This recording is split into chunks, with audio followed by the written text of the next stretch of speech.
ya kuchangia na kuunga mkono hoja ya Mheshimiwa Waziri Mkuu. Mheshimiwa Spika, jambo la kwanza nimshukuru Mwenyezi Mungu kwa kutujalia uhai na kufika siku ya leo. Lakini la pili, Mwenyezi Mungu hupitisha jamii kwenye nyakati mbalimbali kwa sababu maalum na kwa malengo maalum. Mwaka 2008 baada ya uchaguzi wa Baraza Kuu na mkutano mkuu wa Umoja wa Vijana uliofanyika Dodoma, miongoni mwa wajumbe wa Baraza Kuu walioteuliwa na ndugu Hamadi Masauni kuwa wajumbe wa Baraza Kuu alikuwa ni Mheshimiwa Deonde Njembi,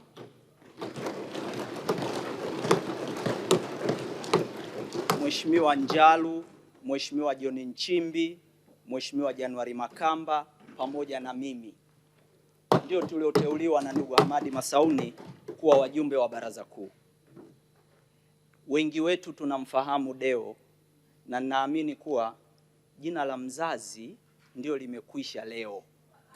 Baada ya kura sasa sio mzazi, atakuwa na mamlaka makubwa ya kumsaidia Mheshimiwa Rais. Lakini la pili, tunamshukuru Mheshimiwa Rais kwa kuendelea kuwaamini vijana wanaotokana na Jumuiya ya Umoja wa Vijana.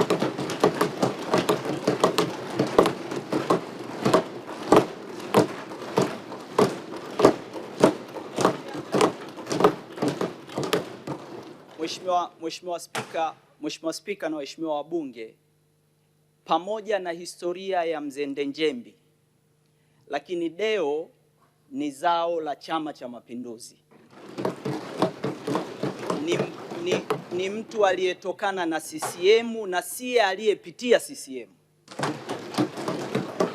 Kwa hiyo anafahamu misingi ya chama hiki, anafahamu dhamana ya chama hiki iliyopewa, anafahamu wajibu wa chama hiki kwa taifa hili, na anafahamu na amelelewa kwa misingi ya kuheshimu viongozi na walio juu yake.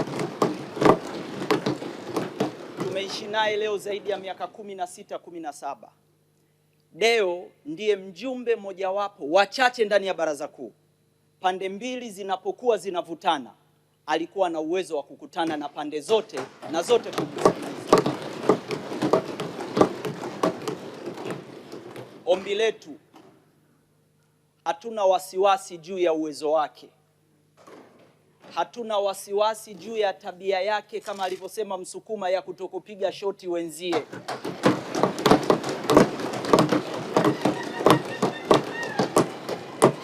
Hatuna mashaka juu ya nidhamu yake, hatuna mashaka juu ya exposure yake. Ana historia ya private sector. Ninalo jambo moja ambalo nataka niliseme kwenye bunge hili. Mwaka 2015 Deo aligombea ubunge na kura zikapigwa. Nataka niongelee swala la uvumilivu, na na matokeo yake mkononi. Akaja kunywa chai Dodoma hoteli yule pale. Matokeo yaliyotangazwa Chamwino sio yale alionayo mkononi.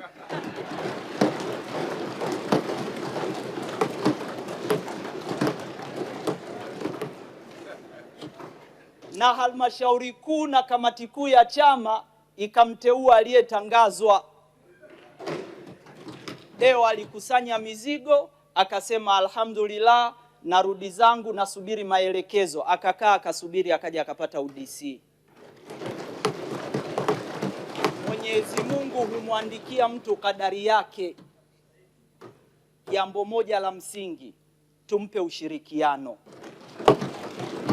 Amepewa dhamana kwenye nyakati ngumu na tofauti na nyakati zingine zozote katika nchi yetu.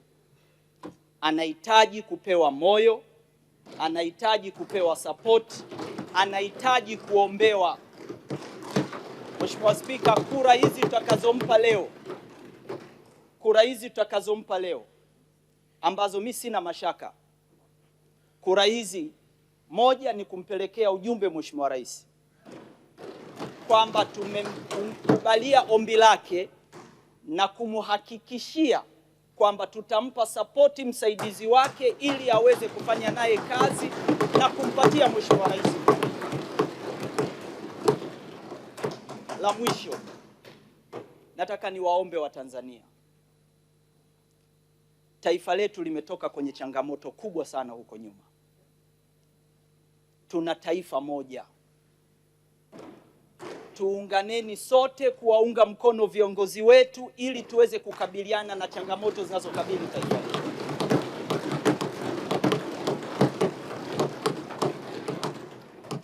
Kila nyakati hupitia changamoto zake, na kila nyakati Mwenyezi Mungu huwapatia viongozi wake. Tuwape sapoti viongozi wetu ili tukabiliane na changamoto za taifa letu, tuweze kujenga taifa moja. Hatuna Tanzania ingine zaidi ya hii, na leo Tanzania hii Mwenyezi Mungu ameandika kwamba rais ni Samia, makamu wake ni Deo Ndejembi kuanzia baada ya kuapishwa. Kwa Spika, sisi kama wabunge na bunge lako tukufu, hatuna mashaka na Deo. Tumeishi naye mtaani, akiwa hasla, akiwa raia wa kawaida, akiwa anajitafuta, akiwa kwenye makampuni ya Telecom, akiwa mtaani, akiwa mjumbe wa baraza, akiwa anatamani ubunge wa Chamwino, ameukosa, amekuwa DC, amekuwa naibu waziri, amekuwa waziri, na leo kadari ya Mwenyezi Mungu imeandika awe makamu wa rais wa nchi yetu. Hatuna mashaka naye. Tuunganeni sote kulijenga taifa hili, tushirikianeni, tusaidie viongozi wetu kurudisha umoja na mshikamano katika taifa hili. Tunahitaji taifa lililo moja. Mheshimiwa Spika, naunga mkono. Asante sana.